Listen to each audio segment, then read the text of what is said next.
Welcome to Shut Up and Say Something. I am your host and creator of the show, Deedre Daniel. This podcast is all about how to live a more fascinating life. And we're learning how to do that one interesting conversation at a time. We try to stay away from discussing politics, religion, and the ad nauseum topic du jour, but anything else is fair game. And today I am speaking with Alex Tremble. If you have ever thought about starting a business, especially while you're actively employed elsewhere, this episode is for you. And we're talking about side hustles and juggling corporate or federal careers while also managing a small business or following your passion like writing a book. And Alex has successfully done all of those things for many years. And I met Alex during an online game show I hosted for the Senior Executives Association during a virtual conference in December 2020. And his answers were extremely funny and interesting. In fact, he won the competition, he won the game show. And so that combined with all of his projects and side hustles and impressive career growth, I thought, well, he'll be a perfect guest for this show. So welcome, Alex. Welcome. How are you doing, madam? I'm doing very well. I just want to say really quickly, I loved your introduction, not only because you were so kind to me, but mostly because I love your title. You said host, yes, and creator. It makes so much sense and is so in alignment with what you talk about, what you do. You know, being a creator, the creative versus just the host. I really appreciated that when you said it.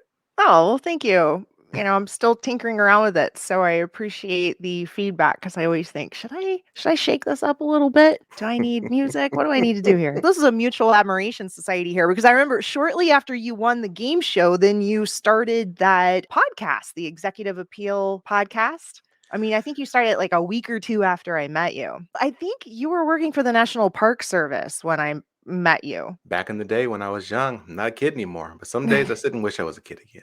Oh, yeah, you still got that baby face. Yeah, but you might have the baby face, but you had one of those big jobs. I think you were like chief of staff or something like that. Yes, back then I served as chief of staff for one of the most politically complex parks in the country, National Capital Parks East, which is located in DC. And then you became the chief culture officer at the American Conservation Experience, I think a few months after that. So you're just always just exploding, pretty much. That's what it seems like. I need to sit down somewhere. like my mom would say, Alex, go sit down. But I have been able to do it. There's just honestly been so many great opportunities out there. But Mhm. also, as what you and I were talking about earlier, it's a whole lot of fun doing stuff. Like, when you're outside of your comfort zone, when you're doing things that you're not used to doing or you haven't tried before, there's also that it's kind of the exhilaration because you're learning. You're literally doing something new. You're meeting new people. You're trying new stuff, and I enjoy that process. Yeah, well, a lot of people are afraid to do that because you make mistakes when you try new things. You make lots of mistakes. You're absolutely right. And this is one of the criticisms I have about how our society tries to quote unquote educate us, where they tell you, sure, you're successful if you get the right answer. You have to get the right answer, you're not successful. You have lower value and lower worth if you don't get the right answer. But not only do you have to get the right answer, but you have to do it within this time frame. You have to do it right now, or it doesn't count. And you can't do it with anyone else. You have to be by yourself. And the reality is that's not how life works. Yeah. You can get the wrong answer over and over and over and over, as long as at some point you get the right answer, and that could take your career off. And no one does anything of significance on their own. It's always with the team of people around you. But Mhm. that's not how we're kind of raised throughout our childhood and to early adulthood to function and think. Right. And a lot of times it's not even critical thinking. It's just you have to memorize something and Mhm. spit it back out. I'd 100% agree with you. Then I think back at my childhood, there are many things that I was not good at. And one of those things was rote remembering. I just have never been good at remembering content, just facts, right? Mhm. And I look back at my life, but most people around me would say, Alex, like you were doing really well through school.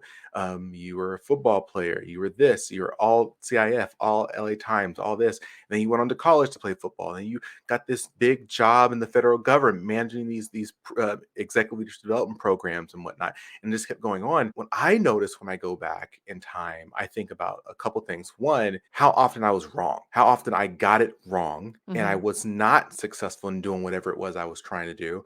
But I was able to rephrase it and reframe it as a learning moment. Mm. And this is something I'm consistently talking about with people. One of the things I focus on is helping people learn how to build strategic relationships and what they believe. 'Cause I think it's the movies, whatever. All the bad guys, the rich bad guys who are influential, they're all sitting around a table and they're all like smoking cigars or something, saying, I'm so successful. My dad bought me this, or my mom got me this, and this was so Uh-huh. easy. That is not how it happens. Because my first adult, quote unquote, adult job was to create and manage the Executive Leadership Development Program for the U.S. Department of the Interior. And so I've spent the majority of my career with some of the government's most senior level, most successful leaders. Mhm. And that is never what they're talking about.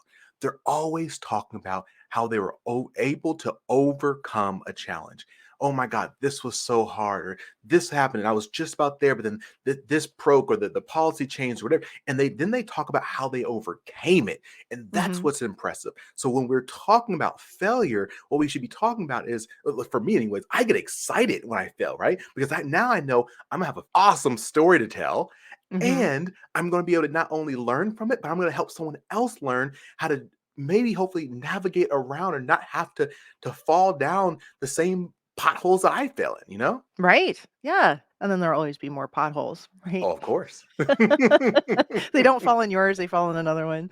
Yeah. Well, and we connect with each other through our messes. Anytime someone tells me, "Oh, I just was naturally really good at this. It just fell in my lap." It's not a good story. Like Mm-mm. we wouldn't want to watch that on screen. I mean, that's boring. We want to see the struggles because we've all been through them. We relate to that. And Mhm, no mhm. one likes the person that has it all handed to them. And I don't think most people did. Most people don't have it No, handed to them at all. not at all. No. So, in addition to speaking and coaching and consulting, I mean, you also have a book. I mean, I want to talk about all of that through here. But something that's obvious to me, and maybe not obvious to other people, is it seems like your business complements the work you do in the federal service. So, do you think Mm. that's a secret to being able to do both well? Because I know there are a lot of people out there that, they don't like their day job at Yeah, yeah. all. And so they're, dreaming of starting their own business. And okay, you might be an auto damage adjuster and you want to start a bowling alley. There's two totally different things, but it does Mhm. seem like there's a lot of synergy between what you do. Do you think that helps one hand wash the other? Go ahead. So you're asking really, really great questions. I think you can do it either way. So I have a friend Mhm. who is a brilliant individual. So he is a professor, and what he speaks on religion and he speaks on politics. So Mhm. that's one job. He's also a lobbyist who he lobbies for medicine, but then also he talks about politics in his lobbying. Okay, so that's two jobs. He's also a pastor. And so he talks about religion there, obviously. Yeah, So that's right.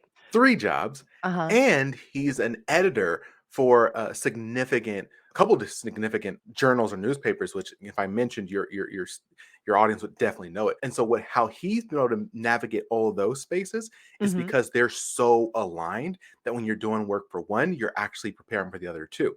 So you Yeah. can go that approach.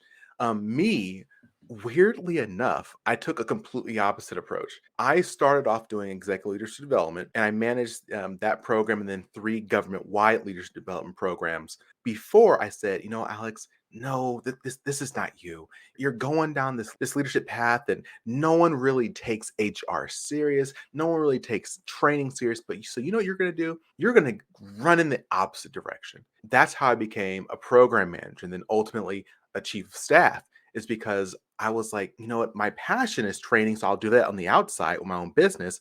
But in my day job, I want to get some other practical skills that I can utilize in my life. Mhm. And ultimately, what I found out was what I did was not bad because I learned. I learned how to navigate a bunch of very difficult, politically complex situations with different resources and so on and so forth, which has allowed me to do even a better job at with my coaching and training and culture and whatnot. But I also realized that, man, I ran away from what I was passionate at. I ran away what I was truly good at because I was afraid that other people weren't going to value it as much as I did. And so that's why I'm like, let me go Oh. get a practical skill. Let me go be a program manager or a chief of staff where Mhm. when I knew that I really loved the training and the consulting and teaching people how to navigate their careers. So the one thing I would share with your audience is wherever route you go, the one of the most important things is to be honest to yourself. Why are you going that route? Are you going that route because you're truly interested in something else? Or are you going that route because you're afraid of what may happen if you don't go that route? The tricky thing about fear, which again I talk about this a lot in my trainings, is fear is sneaky. Like sometimes you're afraid of something and you don't even know it. You truly think you're making the right decision because it's the right thing to do. But if you peel back those layers, you're like, oh shoot, I was afraid. That's why I did that. Mm. And you know what? And it's okay once you acknowledge it and know it and you've named it. Don't feel bad. Don't look and regret. Say, oh my God, I finally uncovered this. So now I can readjust and aim somewhere else. It does helps you nothing at all to regret the decisions you made in the past, to start making better decisions in the future. You've said several things. So, one, I'm curious, did you growing up, if you had a crush on someone, did you approach them or run away from them because you had a crush? Oh God. Now you got me getting PTSD. Goodness, right. So growing up, weirdly enough, I was one of the popular kids. Okay. So like everyone knew me. I was friends with everyone, but I was always the brother. I was. Some would say, your audience may not like this. Some would say, "Oh, you were too nice to women," and so they would always say, Oh, so you "Oh, were in the Alex." friend zone? I Did they was in put the you in the friend friend zone? Ah, consistently. I that's the had like a worst. condo, I had beachfront property in the friend zone. Like I wasn't going anywhere. What's called, and it wasn't until Beachfront property in the friend zone. it wasn't until college that I met this guy named Pun. That's not his real name, but that's what he went by. Uh-huh. Pun, and he taught me how to build relationship with women in a way that they wouldn't just throw me in the friend zone, which is a weird concept to have to learn. Uh-huh. But he taught me how to do that, and So it so sounds like Pun taught you how to flirt. That's what it sounds like. Pun taught me. Look, we're be real. As a guy, Uh-huh. you think you're doing the right thing to if you like a girl, you want her to talk to you about everything. Uh-huh. You can't let her talk to you about everything. If Yeah, she you'll be a talk therapist. yeah, you can't let her if she likes another guy, you don't just like, "Oh, well, yeah, maybe that'll work out." You can't do No. those things. And I didn't I'm just like, I just wanna help. Like, so that's how I am today. Like, I always just wanna help people reach Uh-huh. their goals, and I would help people into other relationships. You're fun. Aw. I like this. I knew there was a story there. I could feel it. So you brought up that one point. You talked about fear and not realizing that someone is afraid of something and it takes a while to peel back the layers. I think also too people don't really know what they're passionate about. Mm. And there have been so many conferences that I've attended over the years where there'd be a speaker saying, "I'm going to teach you how to tap into your passion." And I'd sit through it. I'm like, I still don't know what my passion is. And so I think that you, from everything that I've read and, what I know about you, is that you do help people peel back those layers and find their passion. So could you give a couple of points to the listeners that if they're sitting around bored and stuck in their life, they're like, I need something more. How do they even know what they're good at? How do they find it? Let's start here. At the end of each one of my interviews of my podcast and the end of every video I put on YouTube or LinkedIn, I say three words. I say stay strong, stay positive, stay moving. Now those are important because stay strong is you're going to get things wrong. You're going to think that you know where you're going, but you're going to be wrong. And that's Mhm. okay. So you got to be strong, you got to be resilient. Stay strong, stay positive. Stay positive is what we talked about earlier. Even when things go wrong, how do you reframe that? How do you rephrase that in order to help other people understand that you learned something from this and you're a better person? You're not afraid of those results. You Mhm. accept those results and you've now spun it positive. Stay strong, stay positive, now stay moving. And now this is to your question. Stay moving. Keep trying stuff. Mhm. I can't tell you how many people who've asked that same exact question. We've had the conversation and they're like, well, I thought this was my passion and it wasn't. So you know what? I decided to just wait. And maybe I'll just read a whole bunch of stuff, or maybe it'll fall into my lap. No, I mean, if you're lucky, but most people aren't that lucky, right? What really happens is you go out and try something, even if you think you may like it. So what I do Mhm. with my clients is, and I'll help them, develop a list of, 5 things that they really enjoy doing. Mhm. And write those down. And then maybe 5 things that maybe they don't enjoy doing, but they're really good at it, right? Just to acknowledge it, because there's some things that you're really good at that maybe you don't enjoy doing, but you should still like know that information. And then if they really can't decide, we could put it on one of the little Wheel of Fortunes. You kind of write things on a Wheel of Fortune and Uh-huh. spin it, put their finger on something. I say it tongue in cheek, but I'm being so serious. If you think you may like something, try it. Yeah. Seriously, just try it, because what's going to happen is you're going to try it. In order to try it, you got to learn something about it. And Mhm. once you learn that you don't like it, cool, you go to the next opportunity. But you're not the same person now, right? Because you've now learned a new skill, a new perspective that you're going to take to this new opportunity that's going to allow you to think about that program, that project, that career, whatever it may be, in a slightly different way than everyone else, because they didn't have that same experience as you. And so Right. you do that, and then you try that, and it doesn't work. Okay, cool. And now you're now a new person. You take it somewhere else, and you keep growing and building. And then one day, all those things are going to come together, and you're going to be a freaking boss.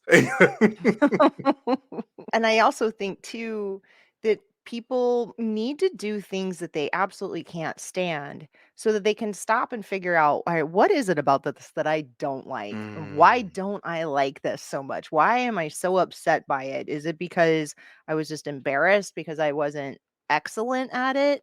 And I need to do it again and again and again so that I'm better? Or was it just something that fundamentally doesn't work with yeah. me and my personality or my skill set, and that's the type of work or situation I need to avoid going Mhm. forward, and then that pushes you more towards the things you're going to love. You make me think of really quickly. I can't remember where I heard this. The definition of discipline. The definition of discipline is doing something you hate doing like you love it. Mm. And I think that's another hurdle for a lot of people. When they're trying something new, they don't love it. Maybe that's not Yeah. the aspect of that they really love. They don't enjoy it. Mhm. But you got to do that. You got to do that hard work in order to do those really fun things that you want to do. I'll ask you, Deidre, how many times? I'm not sure. Hopefully, you answered the right way, so I don't look crazy. Um, do you enjoy these conversations? I love these conversations. Do you enjoy doing all the editing of these of these video files and all the extra stuff that has to happen in order for these conversations to happen? No. It's just the reality. We got to do some stuff we don't like. Yep. As much as I don't like doing it, I like learning it. So it's a Mm, skill I didn't have before. So that's something that I've been self-taught and mhm. I'm getting better at it and it's getting a little bit easier. And so when I'm recording, I'm like, all right, this is where I'm gonna chop that next time. So it does make it easier, but yeah, it's not something I love. I know a lot of people will record these and just upload it as is and they think it's fine. And I don't know, there's a couple of schools of thought there. But I like I had a conversation with this brilliant man that lasted almost 3 hours. And I thought, no one's going to listen for 3 hours. They're just not, even though all the information was fascinating. It's, they're just not going to listen that long. it's just use it as a great example. So I used to more heavily edit my podcast episodes. Hmm. And I did like clips on YouTube. Like I did a whole bunch of cool stuff. And ultimately it got to the point where I was like, wow, I'm expending a lot of effort on this. Because Yeah. again, editing, everyone please know that takes time. And a lot of time to edit and do it well. And so ultimately I ended up saying, okay, maybe I'm not going to edit all these things the way I like it, but I'll plop it on there, with an intro, outro, and a middle and whatnot. And that was cool for a while. And then got to the point where I'm like, oh shoot, like I need to actually hire someone to do this. So now I hired a company to Hmm. do my editing and post it and things like that. And I'm sharing this to share and make the point that as we grow in what we do, we will understand where we have to spend our time and effort in, because I only have so much time a day. I'm working on Right. books. I got a couple of different jobs. I speak, I train, and I Hmm. didn't have the time to do all the editing that I love. I love picking out those specific moments with me and the guests. Like, it's so cool. But I'm like, I also got another book I'm working on right now. My Yeah. energy only has to go one place, you know? All right. So, how were you able to give up your power and control Oh my God. to trust that someone else is going to pick the best segments to highlight? So, you're going in, falling in love with a particular segment. Are you telling them that? Or you just, Oh my God, it's so hard. It is so hard. It's like giving your baby to someone else. yeah. And it's hard. Honestly, it took a number of my mentors and friends who pushed me, saying, Alex, you don't have the capacity for this. You got to focus somewhere else. So when I finally made that switch, what it came down to is the people who I went with was someone who was recommended by someone I trust. Hmm. And that's why relationships are so important. I mean, there's a lot of random people out there doing some really great work. And there's also a lot of people out there aren't that doesn't do great work that'll more than happily take your money. And Right. so I love working with people who work with people I know, and they have a certain level of quality. I trust them. And if they recommend someone to me, I know that they're thinking of me when they recommend that person. So for Hmm. me, I am a relationship type of person. My husband's Italian, and his whole family is like, "I got a guy," and it's not. I got a guy. I got a guy. I got a guy for this. Like whatever it is you need. Like I got a guy. Yeah, Mhm, mhm, yeah, and that's mhm. who you go. That's who you use. You do not Google and look up a business. You go with their guy. Yeah, same thing. So, all right. Well, I know many people dream of starting a business. Do you have any recommendations as to where should they start and how can they improve their odds of success? Let's see. If I were to give someone advice off the top, I would say be very careful with free. Be Mm. very, very careful with free. When You you're mean giving away their products and services Yes. for free? Yeah. Yeah. When I began, I gave a lot of speeches for free, did a lot of trainings for free and workshops for free. And I did it because I actually just really enjoyed helping and loved doing the work. And when I decided to go in and transition to an actual LLC business, I was like, Hmm. "Hey, everyone, I'm here. Yeah, I'm speaking. I used to speak at the White House. I speak to spoke at so many different places, and it was like crickets. No one's trying to contract me. I'm like, oh, okay. I started asking around, like, oh, well, why can't you just do it for free? You did it for free last year. I'm like, yeah, but this is my if I'm trying to do with my income, like I need Right. compensated for this. And when I Which is crazy. realized They would never ask the dentist for free dental work, right? I haven't, yeah, we can definitely talk about this. I have an issue with that. But With to free your dental work or no, with the whole fact of like, hey, Deidre, you're my friend. Can you do this for free or can you do it for a discount? Like, Mhm, I want to support you because you're my friend. I don't want a discount. I want you to, mhm. if I'm going to give someone some money, I'd rather give it to you because, we're in our circle, versus, Yeah, and this we're all random going person over to here. yes, yes, exactly. Instead of "You're my friend, give me free stuff." Mm-hmm. Mm-hmm. Mhm. Yeah. Um, but then Alright, so go to back. So you sorry. did all this stuff for free, so then no one wanted to pay you because they viewed it your information and your products and services as something that should be for free. Yep. And that's exact. You teach them what you're doing. You're educating people on the Mhm, value of your services. So here's the thing about it. You don't have to do it for money, but it needs to cost something. So what is that cost that you may, hey, I'm happy to help you out here if you provide me 3 recommendations or introduce me to 3 of your colleagues, right? mhm. I'm happy to help you out here if you're willing to promote my book here or share some resources here or help me, like there needs to be some sort of cost to it, and you should be very intentional on the front end if you are going to give these things away for quote unquote free to be able to say, hey, by the way, this program actually costs, or this project actually costs this. And for this time, I'm happy to give you a discount because, friends or whatever it is. This is the discount, and I still need this to cover. Come up with And I need a something that you got to recording. value. I need someone in the audience Exactly. to record it and give Exactly. me footage for my speaker reel. Mm-hmm. I did the same thing. So through 2019, I was doing all these free for exposure speeches. And then right when things took off, people wanted to hire me long into 2020 and 2021. COVID hits. And then the PPP program, you had to prove what income you lost. Well, I couldn't prove what I lost Same because here. I had given away so many speeches for free. Mm-hmm. And the other deals weren't inked yet. These are all calls and emails from people that wanted to hire me and wanted to pay me, but that's not going to qualify for anything. And Mm-hmm. it also doesn't qualify you for unemployment, either. So I was in this weird spot of, hold on, I worked for 2 decades and saved my money and lived on my hard-earned savings so that I could prove myself, so that I could get paid. And then a worldwide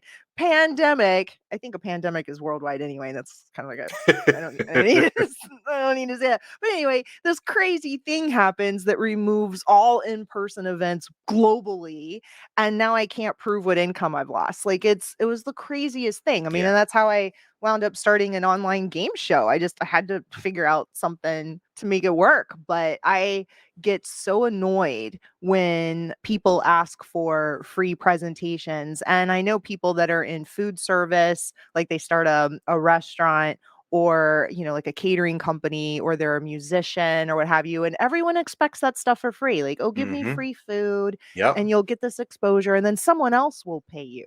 Well, Mm-hmm. why don't Mm-hmm. you pay me? And why don't and there are all of these conferences now that are trying to save money. They charge people to go to the conference, but then they didn't put together a budget for the speaker. So they want everyone to give them free content that then they charge other people to watch and Mm-hmm. then they Mm-hmm. pocket the money. I mean, that's crazy. That would never work in any other kind of business, but they think it's okay in that situation. Preach, preacher. Uh, yeah. We're in I commiserate together. It's okay. Yeah, that's all right. That's all right. Okay, so that's a very, very good tip. So someone's starting out, be careful about giving away your time and your products and services for free. Yeah. Mm-hmm. Establish what you're worth. Yep. Yeah, stick to it. Yeah, or get some other really good value in exchange for it. How do you prevent yourself from burning out? You're doing all this stuff. So you have this, massive career and then you're doing all of these other things like your podcast and like how do you write a book? I mean, all of this stuff. Like how do you keep your life interesting while you're also balancing all of this other stuff? I think the first answer is I'm blessed to have a partner that makes me look up. I think it's very I have this drive, I have ambitions. And so I can just put my head down and work. I have never been the smartest guy in the room, but I've always promised I'm gonna outwork anyone else. So Mm, that is not an easy, not a problem for me. What becomes a problem is when I've done it for too long. In the past, I would have, I hate to throw this word around, but I had like a mini breakdown. Like I would just become like super stressed out mhm, and not really be able to function for like maybe a day or two. It's just like, and it would always go away. And I knew every few years it would happen. Like I just like have a little mini panic attack or something like that. And so my wife, who is phenomenal on her own, she has been very instrumental with ensuring that I look up, that we go do things, that we go on hikes and canoeing and kayaking and trips and so on and so forth. It's really important, especially if you're someone like me who you enjoy working, and whenever you find a challenge, you're like, oh, I'm gonna figure this one out. I mhm, think it's really important that you do have those, intentionally have those people in your life who are willing to tell you, hey, this is nice, this is fun and all. How about we go get a drink? How about we go throw axes? Like let's just do something crazy. Because mhm, I'm not a boring person. Like I actually enjoy doing stuff and traveling and things like that. I have this drive to accomplish a certain level of success, not for myself, but because I want to make sure I can take care of my family. mhm, And when it circles back around to fear, there was a while where I was not willing to leave the federal government. So I left the federal government back in 2001. mhm, I left the federal government, and I'd had many job offers before then. And how many years were you in federal service? 10 and a half years, maybe Yeah, that's a 10, long 11 years. career, and Yeah. people usually, once they're in that long, they just stay. They're Yeah, gonna stay until retirement. because why not, right? You're gonna Yeah. get your retirement and so on and so forth. I've had many job offers over the years for very lucrative job offers. In myself, I kept telling myself, nope, that stuff's not important. I love serving the American people. I love the mission of what I do and so on and so forth. It wasn't until my cousin challenged me and she's like, Alex, like, why are you doing like you could do so many have a much greater impact? And finally it clicked for me. I was afraid. Mm, Yes, I absolutely love public service, and I do plan on serving the government again at some point in my life, probably a political appointee or something. I do love public service, but was what was stopping me from leaving the government to pursue these other significant roles was that I was afraid of failing, and specifically, I was afraid of being poor. mm, I've been around a lot of people and grew up in a situation where we didn't have all the resources, and they didn't have all the resources, and I've seen people struggle and I refuse to do that myself. I refuse to put me, my wife, my future kids in a situation where we have to struggle. And so I just, even though I've definitely taken risks to get to where I am now, I was still a little more reserved because I didn't want to fall. If I fell, then what if, I wouldn't be able to get back up. And once I identified what that fear was, and I was able to now say, okay, I'm afraid of this. I need to do this now. I need to do this. I got to prove to myself I can do this. Well, I left the federal government and been great. Like it's just, growing, building the business even more. Like it's been really great. But what was stopping me was, and I didn't know, like I didn't know it, but it was a fear of being poor that was mm. stopping me from taking that next step. Yeah, well, that's a very common fear. That's why a lot of people won't. They're gonna stay right where they are because they're worried that Hmm.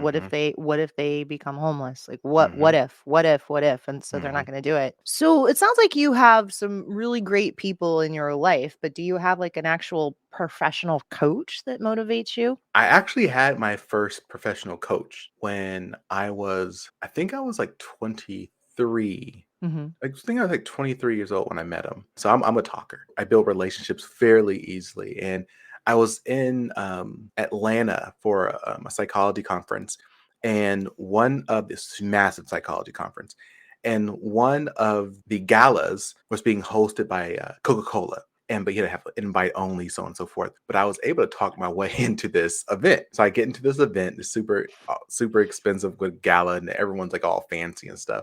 Were you all And fancy? I was not. I was not. I was a How do you student at the talk time. yourself into a fancy place when you're not all fancy? I don't believe that people are, even the people who are quote unquote naturals, they're not naturals. Okay. What happens is earlier in their life, they do something, it works, and they keep doing it and doing it and do it unconsciously, likely, but they do it because it works. And so for me, the same way, people who are naturally able to convince people, they've Hmm. generally been when they're younger, they were in a situation where they had to use that skill, and this kept getting better and better and better. And so that's one thing that's gotten me great opportunity. Also got me a lot of trouble because I was able to convince my instructors when I was younger and in high school, my instructors in high school and my instructors in college initially. I knew what I was talking about. Like they knew I knew the topic. And I got great scores on my tests, my papers, and everything. And one professor, I think my junior year, she rates my paper and gives me I think she gave me like an F on it. And I was like, what? And she's like, Alex, read your paper. And I'm like, no, I know this. Read your paper, Alex. I read it. I deserved that F. I was a horrible writer. But because I've been able to talk my way through my other classes, people knew I knew what I was talking about. But because no one ever called me on it, I didn't know I was a bad writer. And Mm, so I tell her all the time, I appreciate her calling me out because it wasn't until I knew I was not a great writer that I was able to focus on becoming a better writer. And yeah. now I've written two, working on a third book. But if no one would have told me that, I would have been out there floundering, right? Mhm. Do you think in learning how to write, that's what gave you a passion to then write a book, or would you have pursued writing a book, being a bad writer, and then it just would have sat on the shelf? I wonder about that. I was talking to someone who's doing my editing for my next book, and I told him like I hate writing. I hate writing, and she's like, yeah, that's normal. Most writers hate writing. They like have written, but they don't like the writing process. It's a very long and strenuous process to write a book or write Mhm. anything of significance. It's interesting. What I like about writing, especially I used to write policy, is that it's a challenge. When you're a policy writer or anyone who's writing like technical stuff, what you're having to do is not only write what your thoughts are, you're having to write with the mindset of if someone's going to try to circumvent this, what would they say? What word would they pick out? Okay, so I got to make sure I use this word instead of this word. I got to use this instead of this. Maybe Mm. bring this down here to make sure they understand. I'm building a story through my words of this policy or this program, whatever it may be. I love the challenge, but you don't need to be a great writer to be a great writer. I think for me, I want to be able to share as much information as possible with potential clients and customers and people who may never meet me or get to listen to me. They can learn from my experiences and my research via my books. Mhm. And that's why I do the writing, is because I know I'm not going to be to reach everyone, but at least if someone picks up this book, I can share my ideas and thoughts with them. Do you think everyone has a book inside of them? Absolutely.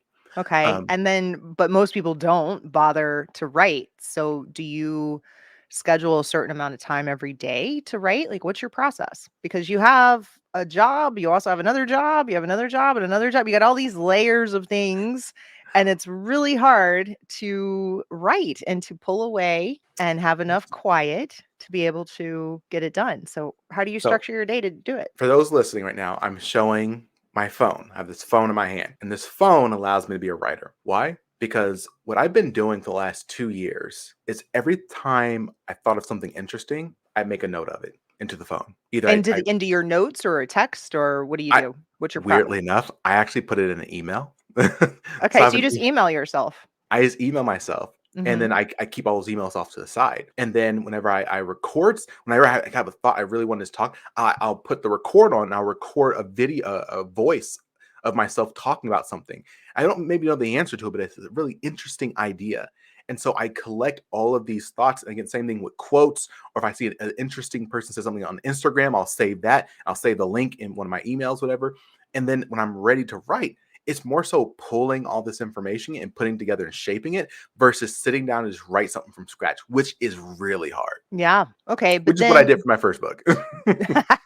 do you write every day? I don't I would say I don't write every day. Uh-huh. I record or take a note every day. So what I've learned also, again, utilize technology. For this most recent book, what I'm doing is I actually created like a training presentation on this particular topic. Because specifically this next one's specifically talking about how to build strategic relationships. In other words, Mm. said networking. I created a training. I recorded myself giving that training, and then I just paid someone on Fiverr to transcribe it. So now it's in written form. Then I have my editor for my last couple books edit it to make sure it was in talking is different than writing. So It she is. she edited it to make it Mhm. now a book format. And so now all I have to do is go back through this book and add in new ideas or make corrections or add in new little bits of information versus starting from scratch. For me, anyways, it works out well. How much did it cost on Fiverr for someone to take your video and turn it into text? I think maybe like $400 or something, Okay, but and then how much did that's the worth editor it. cost? The editor for the first go, she costs like, I'll round up, like $800. Yeah, okay, so for all the people out there that wanna write but don't really wanna write, look at what you could do to get a book out. I mean, Yeah. that's It's just yeah. and again, mine is, and I'll say mine probably cost that much because I've done a lot of research in this topic. I have a lot to share Mhm. on this topic, so it's a longer book. How many words do you think it'll be when it's Oh, all I said have and done? no idea. I have no idea. Actually, I haven't looked at that, but I do know that from this first version I got back, I'm super excited, and now my wife's doing a review of it. I have a Mhm. few mentors. I'm going to have them do reviews, and then there's someone who's a very close friend and mentor who I respect a whole lot, and I'm going to have him look at it. And once I get all these different eyes and new ideas thought and integrated, and then once all those things are integrated, then I'll go back to my editor and clean it up one more time and probably get it out hopefully by mid next year. And are you self-published or are you working with a publisher? I'm self-published. I had some back and forth in this talking to a few of my mentors. I'm using that word mentors a lot because I have a lot of mentors. as I recommend people to do. And a couple of my mentors who've written books, big books, they're getting paid, shoot, 20 grand to speak for an hour. Like these are significant players. Hmm. And what they gave me, they were like, look, self-publish. It's easier, it's faster. If your book does well, then a publishing company will want to come and pay you for it. Hmm.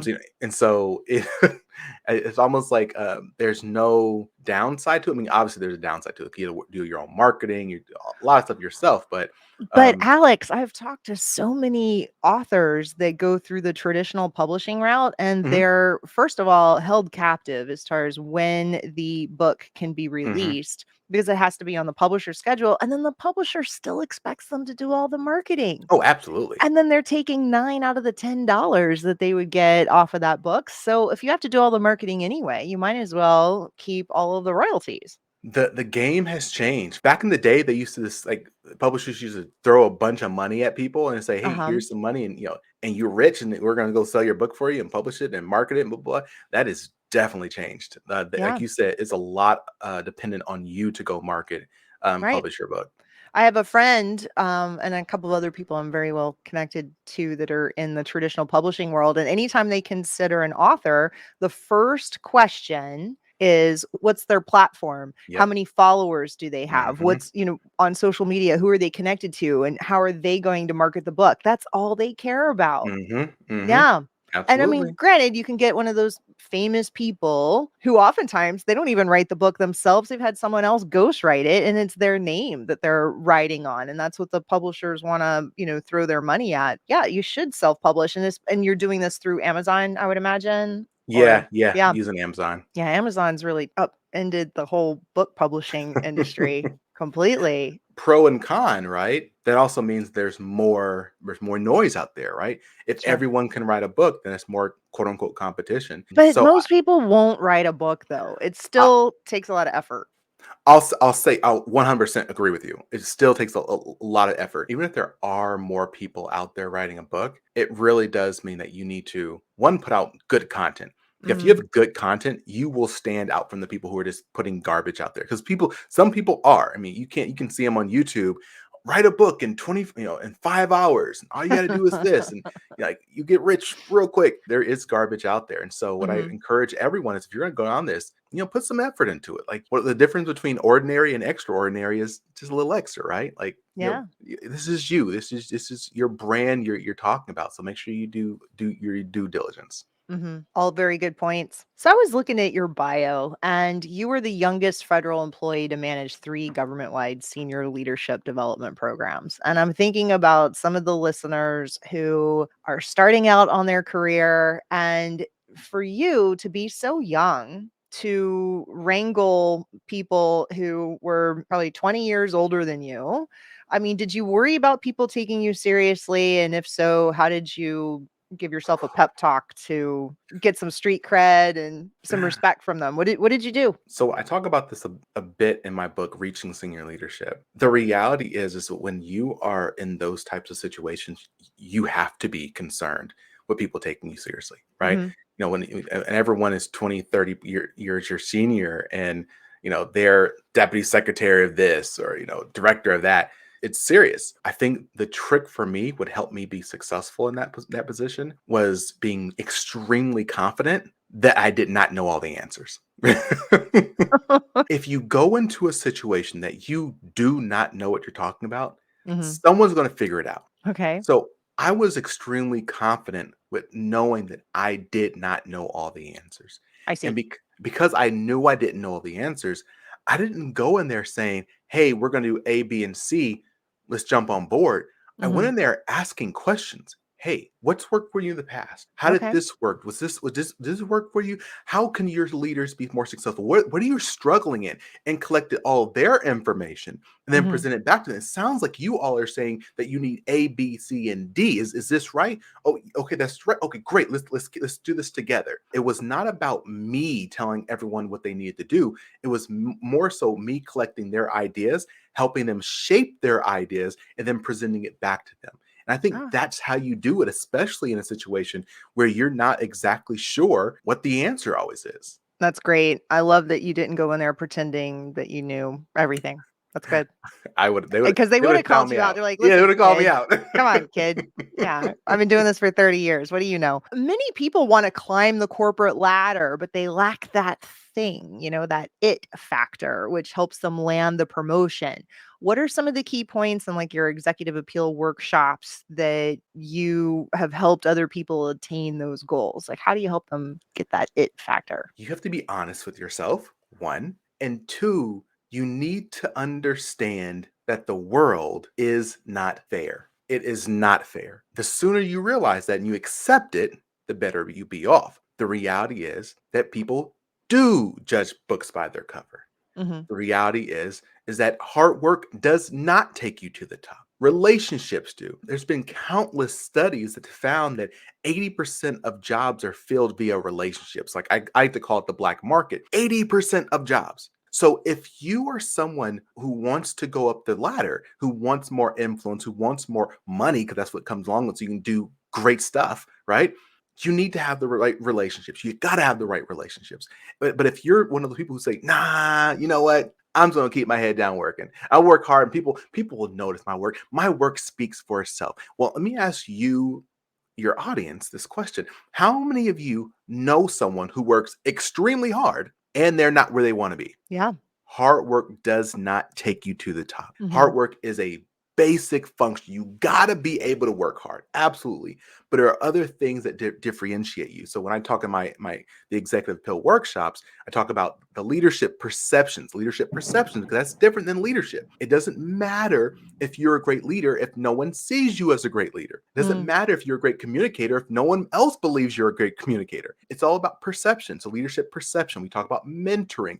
You got to have someone around you who's been where you want to be or been in that area so they can help you navigate those potholes. You got to have someone. Alex, how do you win over a mentor? And, you can't just walk up to someone and say, "Will you mentor me?" Because that's creepy and odd. So how do you win them over so that you're not in the friend zone on the beach, right? With the it's not flirting, but like what's the term here? You're wooing them. Why would they want to spend time with you mentoring you? Like, how do you do that? How do you So identify the Okay, here I'm gonna rephrase the question.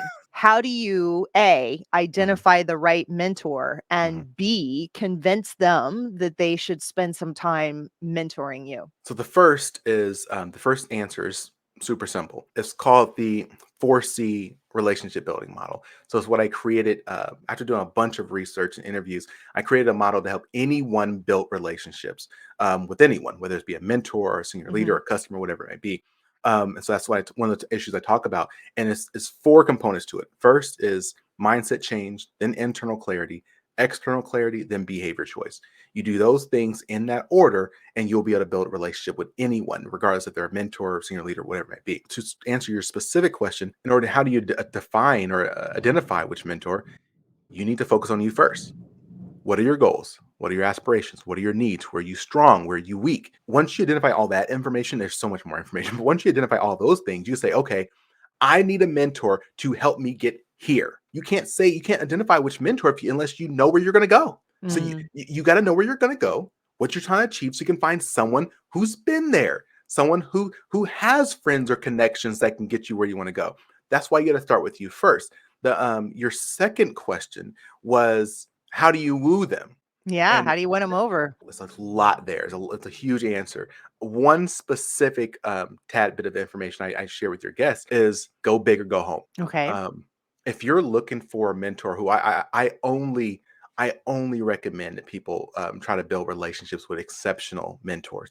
Exceptional doesn't mean they make a lot of money. Exceptional doesn't mean that they're the secretary of blah blah blah or the CEO blah blah. It just means they're exceptional at what they do. So you're going to Mhm. identify a mentor who's really good at something that you want to be better at, right? You identify that person and then go big. You need to tell them that you have a massive goal. You need to have a significant something that's so audacious that makes them like, oh, well, let me listen to this a little more. Because if you come in the room with I'm looking for a job, or if you come in the room like, oh, I just want to be a program analyst. Well, everyone else wants to be a program analyst. Why do you stand out? Why are you different? Why should I be spending my time and very important energy on you? Everyone else wants that too. I tell people to come in to the table with an audacious goal Hey, I want to be the secretary of stuff. I want to be the CEO of stuff. And you know what? Don't stop there. You need to have done the research to understand what hurdles you may run into. So when you're talking to them, you're not just blowing smoke. They can say, oh, they don't understand how difficult it is. But when you start talking about how difficult it is and you've been thinking about it, they say, oh, wow, this person's taking this seriously. Okay, Mhm. maybe I should have a conversation with this person. And then the last thing I'll say really quick, I'll slide this in there. Don't ask someone to be your mentor. It is super creepy. It Um, is. it, it's Will you be my boyfriend?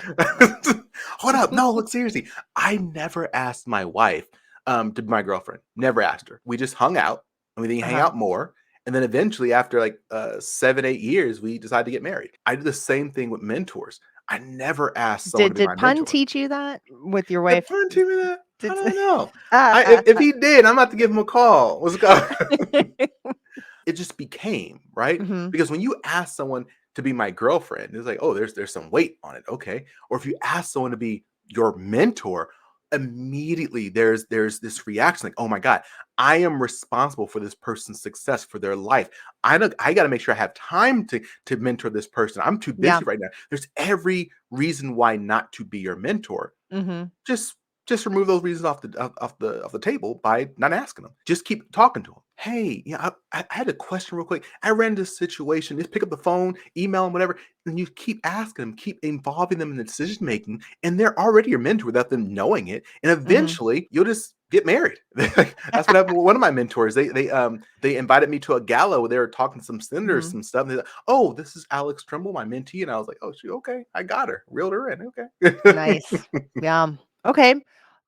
We went on a little bit of a tangent. So the original question was about people trying to climb the corporate ladder and they perhaps don't have that it factor. So, but it is a very important discussion about, you said you got to work with your mentors. So it's a Mhm. matter of getting those mentors. Were there any other things you wanted to add to developing that it that other people see, the establishing yourself so that you are on the short list for these promotions? Any Um, other recommendations? I have a litany of recommendations I can talk about.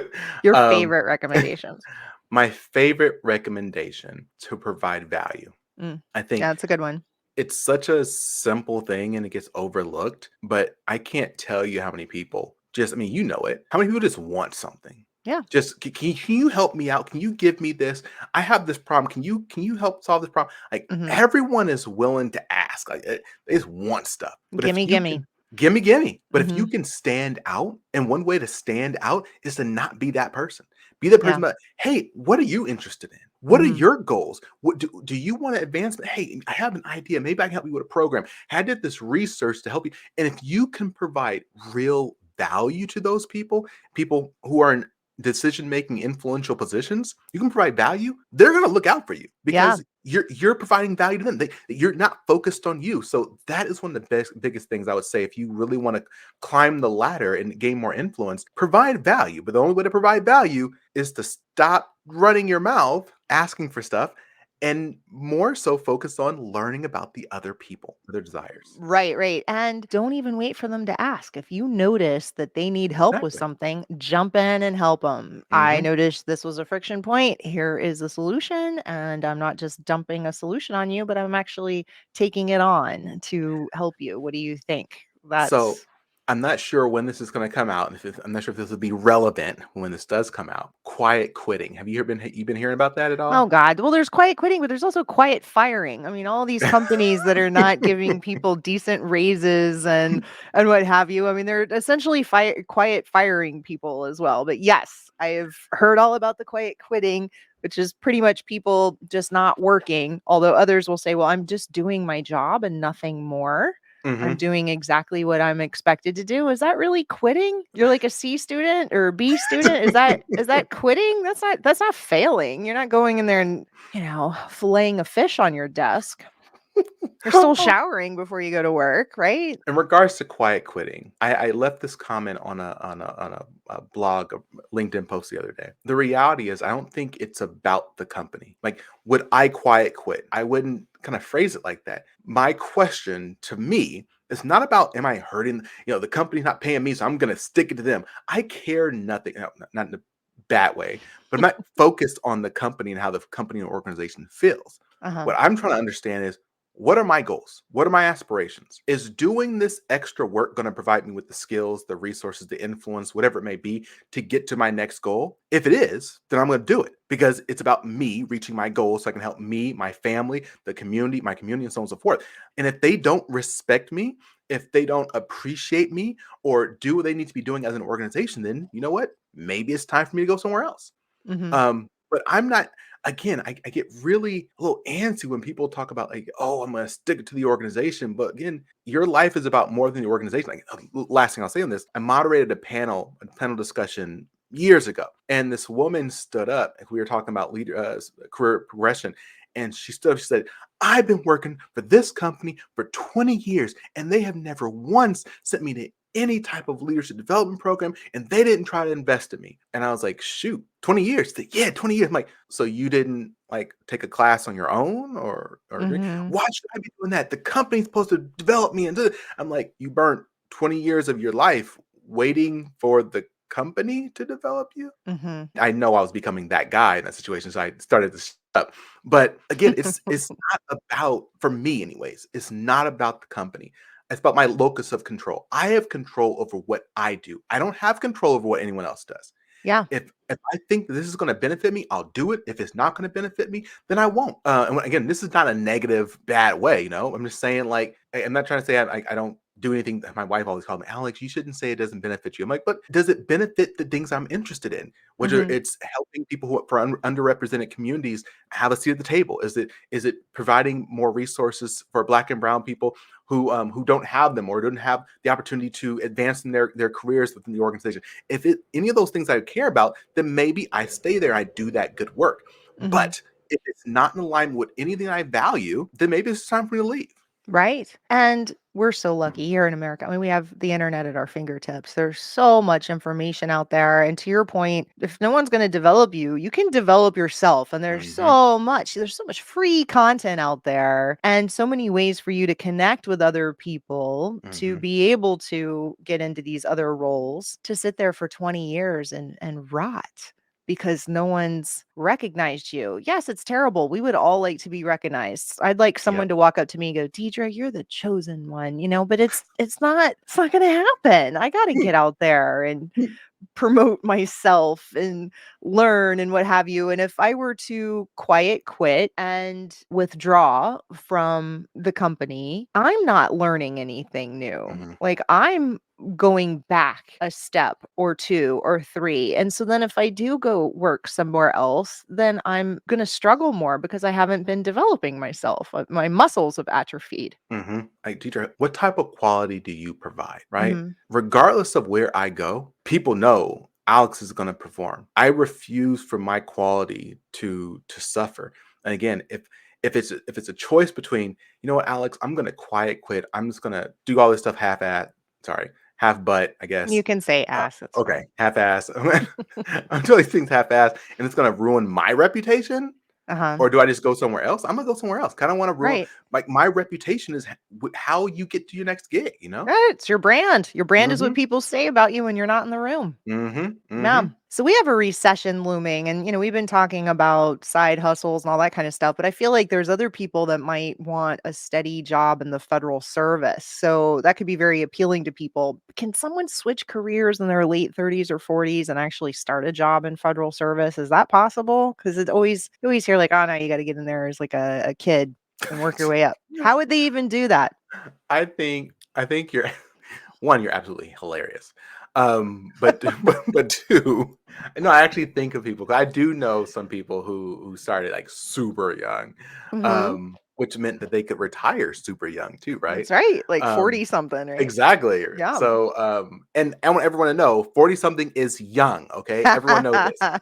So, so to answer your question, absolutely. I know a lot of people at all levels within the organization who transitioned over to to the government later on in life. I think that actually probably benefits you to do something like that because you're now going to have the ability to have skills and experiences that people who've never been out the government have and you can bring to the table to look more attractive. But what I would recommend is the same thing we were talking about before. It's all about relationships.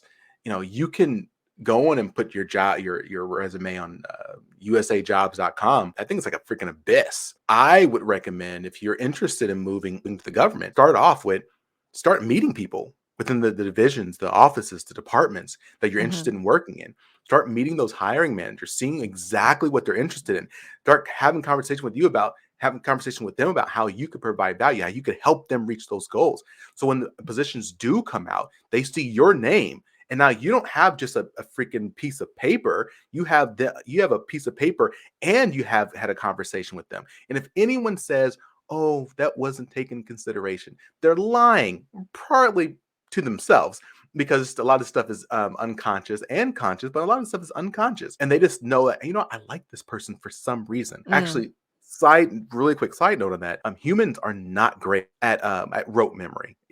So me being not good at rote memory early, that's a human thing. It's not a me thing. But what we are good at is our emotional memory. Like, we can Mm. remember that we don't like something, or don't like someone, or really like someone, or really like we can.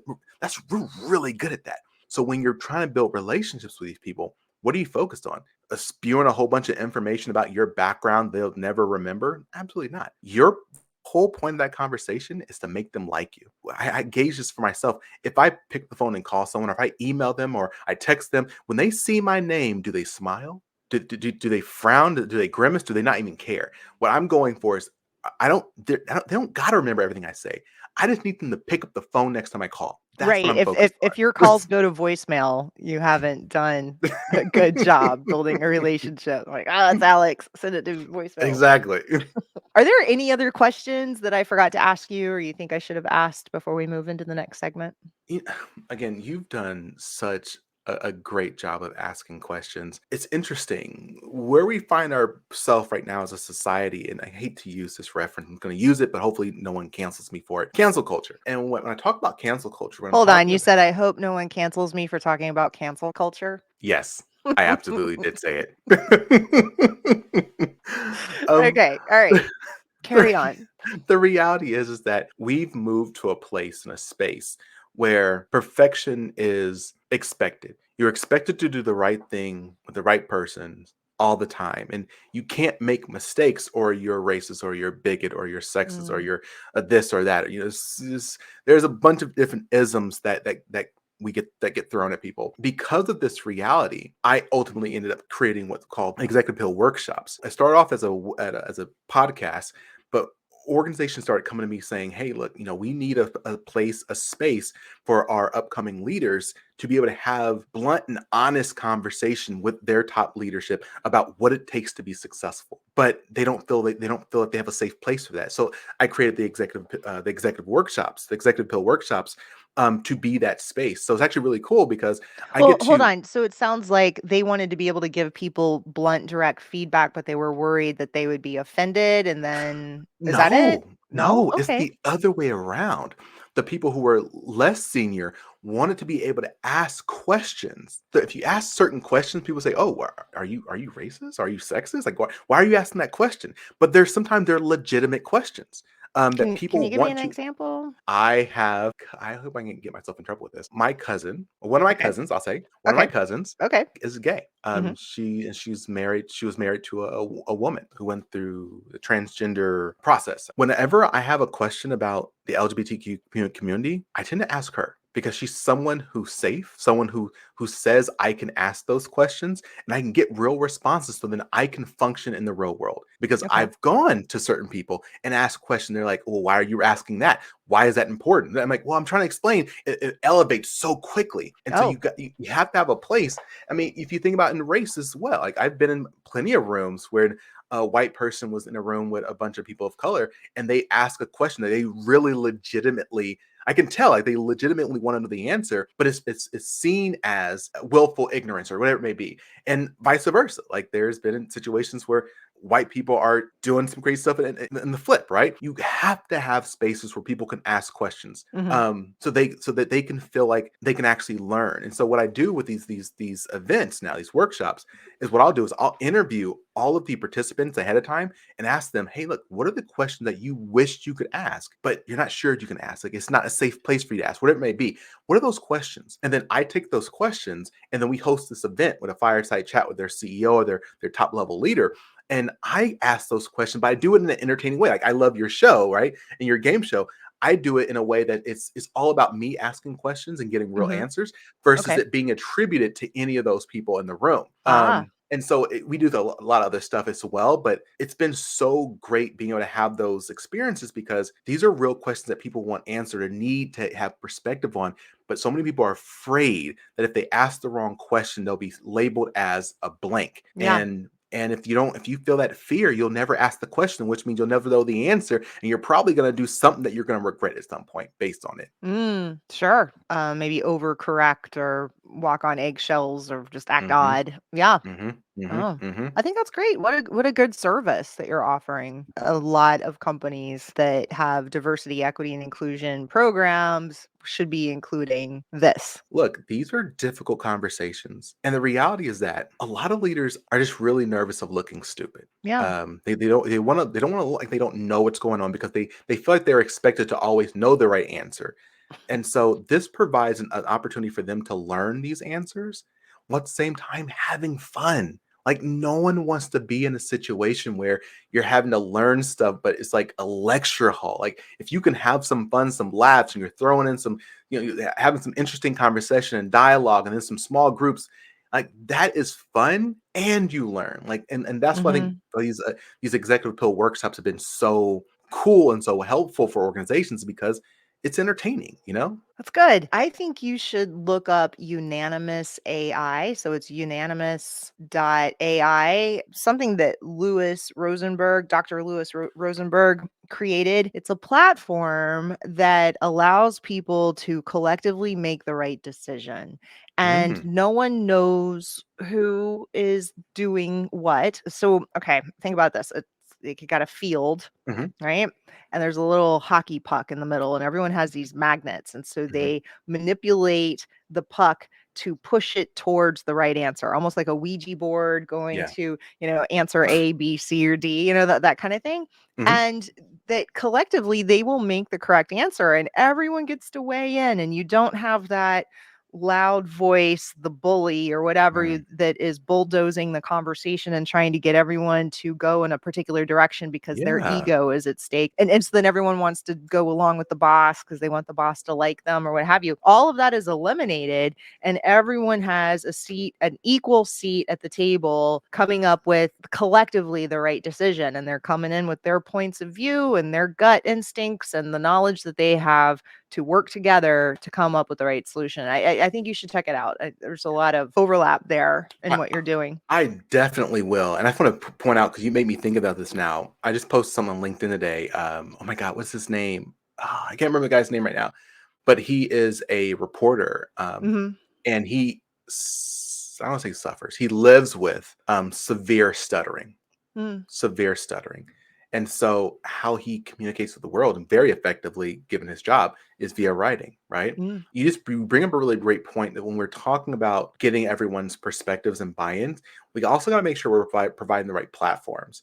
mhm. Because providing a written space would allow someone who maybe is not the best speaker to have some input. But at the same time, yeah, if you only do the written space, now you're people who may have dyslexia or a fear of writing and a fear of writing, or maybe they can't communicate their ideas via the word versus Yeah. they're speaking. It's like we got to be so intentional about the different avenues and Hmm. paths that we use to collect information. So I really appreciate you sharing that. Yeah. Well, what's great about this is no one has to curry favor with the boss or that, Hmm. Hmm. loud person to go along with their Yep. idea. They can just get in there and work together as a group, and they don't know who's manipulating that puck and moving it at all. I think it has so many applications.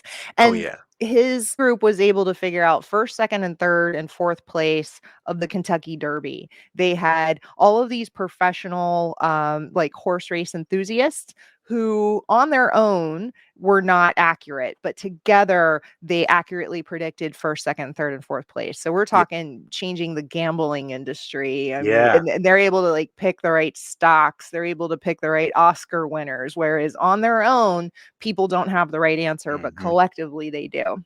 Mhm, mhm, Yeah, mhm. I mean, it's really, really neat stuff. It's time for the pet peeve segment. Everyone has those little things that annoy them, but we rarely mention them when we get to know someone.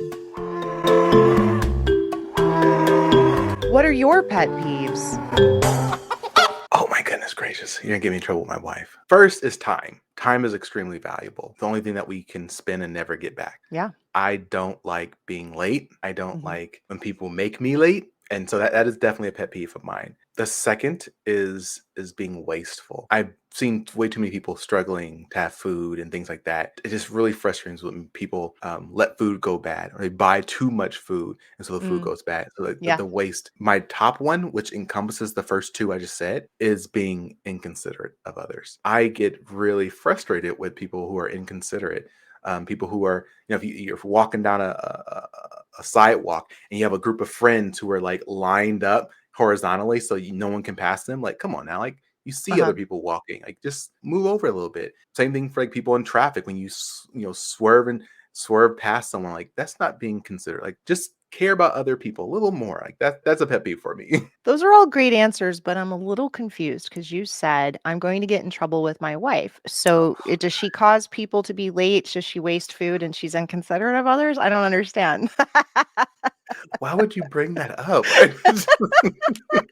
Does she make you late sometimes? Is that what it is? My wife does make me late. Like, we have a different thing on time, and I'm just So my husband is late sometimes, and so I will give him a different time so that he is ready when I want him to be ready, and then he knows that, so then I have to make it even earlier, exactly. and so then sometimes I'm like, "I give up, I'm gonna give him the real time," and then he'll get mad at me, he's like, "Why didn't you pad it?" I'm like, "Because." See, this is my life. Well, his family is usually late, and my family's all like military. My Mhm. mom's a math teacher. I mean, they're always early. So for the wedding, I told my mom and dad an hour later than I wanted them to be there, and then he told his family an hour earlier, and they all showed up at the same time. And then they were kind of looking at each other a little confused, but we had to keep them separated so that they didn't know the actual time of the wedding. Oh god. Yeah, The stuff we do for our families. right. What were you afraid of as a child? And what are you afraid of now? Whew. I think the number one thing I was afraid of when I was a child was Chucky. Mm, We had a little Chucky doll, and the first night we watched that as kids, we uh-huh. immediately took that doll and threw him out the back door where the dog was. And that next morning when we woke up, the doll was on top of the car. I am praying that we accidentally threw it on top of the car because that was super creepy and had us like scared forever. As a child, it was Chucky. Hey, Chucky's real. He is based on Robert the Doll, which is locked in a glass display case in Key West. I talked about him in the last episode. That's scary stuff, man. Chucky's scary. Chucky's Hmm. scary. Yes. As an adult, I think my biggest fear and the thing I'm always trying to work on is not being able to take care of my family. Yep. Um, Yep. I think that is my biggest fear. It's weird. If we're talking about from a societal standpoint, generally speaking, men are supposed to be the ones, quote unquote, take care of their family. Me and my wife, we talk about like trying to break those gender stereotypes. Like we're both here to take care of the family. But Hmm. I was raised like the family is on like my dad, my brother, me, all three of us guys, like we are so focused on making sure our family is okay. Hmm. And that is I think that's one of my biggest fears as an adult. Yeah, it's a very common fear. Yeah, very much so. All right, having something to look forward to is the secrets to living an interesting life. What are you looking forward to in the near future or distant future? I'm looking forward to winning the lottery, but Me I'm too. assuming you're not talking about that. I would what I'm really looking forward to is going back to Myanmar, or also known as Burma, Southeast Asia. Mm, I haven't been there in a while. My wife is from Burma. They had a coup at the beginning of 2020. And since the coup happened, military took over. A lot of people have died. Not much has been done across the world to help them at all. It's hard for her family, hard for us. And honestly, I'm just looking forward to go back and see her mom and her brother and her dad and her siblings. Like, they're really great people. But it's not safe for us to go to that country right now. I'm really sorry. I hope you get to do that soon. Us too. Yeah. Thank you. Thank you. And now it's time for the very interesting game show. This isn't trivia. Throw accuracy out the window and give me your most ridiculous and creative answers instead. And let's see if you can come up with the most interesting answer. Are you ready? We are traveling on a spaceship together for 1 year. What amenities should our spaceship have for us? Our spaceship should have a democratic, religious. Sorry, I was trying to remember. Our spaceship should have. All right, so if you were really going to break all of the rules, it should have been something like Republican Hare Krishnas quiet quitting their jobs in protest because their student loans were not fully paid off or something.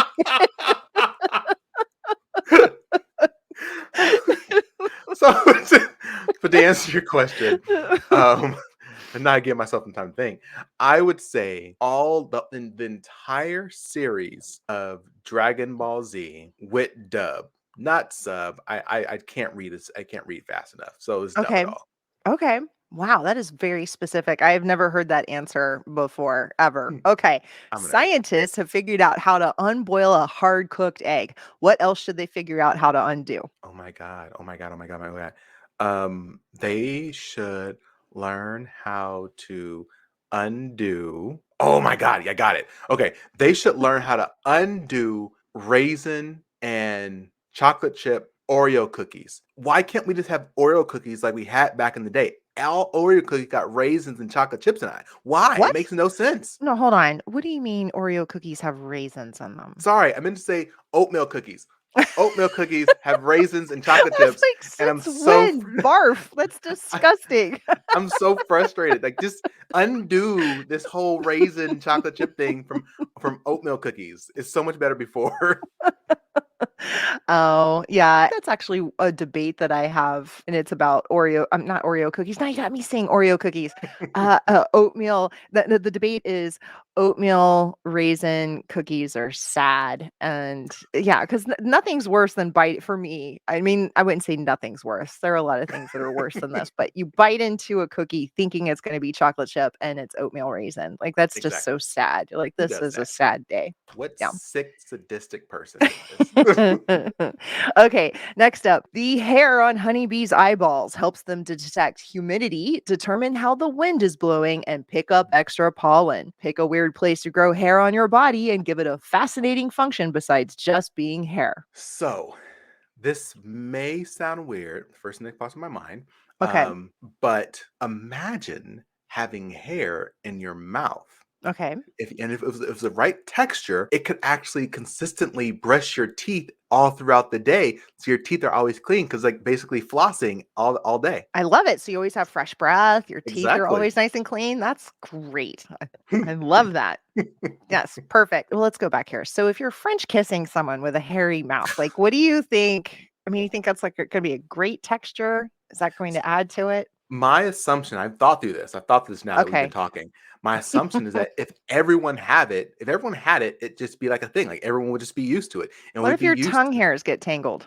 I mean, it's like the same thing as like people who have braces and their mouth get stuck to each other when they kiss. And all that. The same thing. Like, we get some clippers and we just kind of snip some hair. And we're free again. We're free again. Oh, and the porn industry would probably try to convince people to remove their mouth hairs. Waxing your mouth? Is that yes. All Oh right. god, that would be so uncomfortable and Just like so painful. little designs, it's the landing strip or It's a whatever. landing Okay. strip on your Yeah, tongue. that's right. Yeah. Uh-huh. Okay. All right. So we're gonna go into the other question. All right, mosquito repellents conceal you instead of repelling mosquitoes. What other repellent should be invented? Hmm. So again, top of my head, I have two. I'm really torn right now. Okay. I love to be able to spray my phone and it would repel those warranty calls, those Okay. extended warranty calls, Uh-huh. and Yep. any other spam. And the other one would be so cool if you could spray your whole body and it repelled dirt. So Oh, like whatever you did, like dirt would never come on you. And ever. like how cool would that be? Yeah, yeah. Yeah. I like both of those answers. Okay. Next up, a Nebraska man requested the Lincoln City Council rename boneless chicken wings a better descriptive, like wet tenders or saucy nugs. Give another product a better fitting name. Another product of better than that, I don't know. How about fingernail clippers Uh-huh. be changed to fingernail murderers? Because your nails are technically alive as they're growing, and when you Uh-huh. clip them, you're clipping their life. Like you're taking their life away. You're killing your fingernails. You're killing your fingernails. And they had a Fingernail family, murderers. and you just did not care. They At had a a family. family. All right. And for the last question, well, hold on. I gotta like, all right, you see that guy that had it was a Guinness Book of World Records, like the longest Mm, fingernails? I remember on TV they showed them with like a tablecloth covering the nails, and then they lifted the tablecloth off, and there were these. I mean, it was like a foot, and mhm. it was Yeah. twisted around. How did he do anything? I mean, how did he do anything? He I can't I I pick I up have no idea. anything. I mean, I know some people who I've worked with in the past who have fingernails that were at least 12 inches. What? I've worked with someone like that. How do they wipe their I butt? have no idea. Can someone please put this in the comment section? Like, I need to know. I need to know Bring this. out the royal wipers. I don't want to see it, but I want someone to tell me. It's like, "Oh, and I wear contact lenses." Like, how are you gonna put in your contact lenses with nails like that? Like, I don't know. How do you do any you can't type. You can't do anything. Here's the quote: "Life finds a way." Read that's a Jurassic Park book. It works. It works. Okay. All right. I'm officially moving to the next question. All right. For the last question of the day, which is asked on every episode, what should have been invented by now? So we live in Florida and my husband wants temperature controlled underwear. I mean, I'm assuming he wants them cooler. He might want them warmer, which would be weird, but So I'm not sure if I can't remember where this came from, but it mhm. was on it was like a kids show or kids cartoon where the house could actually stand up and move. What? Yeah, it's like the house had chicken legs and it Okay. just stood up, and Mhm. whenever they wanted to move, they could just move. I feel like we're getting to a place where we should just have our houses be able to just, stand up and move. Like, hey, you know what? This was nice living over here, but you know what? Maybe next year, how about we try Alabama? Let's just walk over there, and the house just walks, and Oh, then it yeah, sits down, and it's yeah. good. And that Yeah, would be good to avoid, like, fires and hurricanes. Like, here I am in exactly. Florida. I'd love it for my house to just pick up and move without living in an RV. If you Like, saw, like, how cool would you look though if there was a tornado coming and your house stood up and it took a step to the left and it passed? Like, oh, yeah. how cool would you Yeah, be? I would love that. Yeah. Oh, the property casualty companies would love that too. The claims would be like, "Oh, your house didn't move fast enough, so, we're not gonna pay Exactly. They you." find a way to Yeah, blame it on you. You're right. mhm. Yep, yep, you didn't hit the button in time or whatever. Alright, well, thanks, Alex. How can, people get in touch with you? Best way to get in touch with me is alextremble.com, alextremble.com. From there, you can find my LinkedIn, my YouTube, my Instagram, videos that we have on the site. Like, please do feel free to reach out. I love talking about topics of employee engagement, employee development, and culture improvement for organizations. Okay, and do you have any last words of advice to the listeners about following their passion? Stay strong, stay positive, stay moving. That's great. That's great. Alright, well, thanks for the interesting conversation, Alex, and Thank you, thanks to everyone for listening. Until next Friday, be interesting.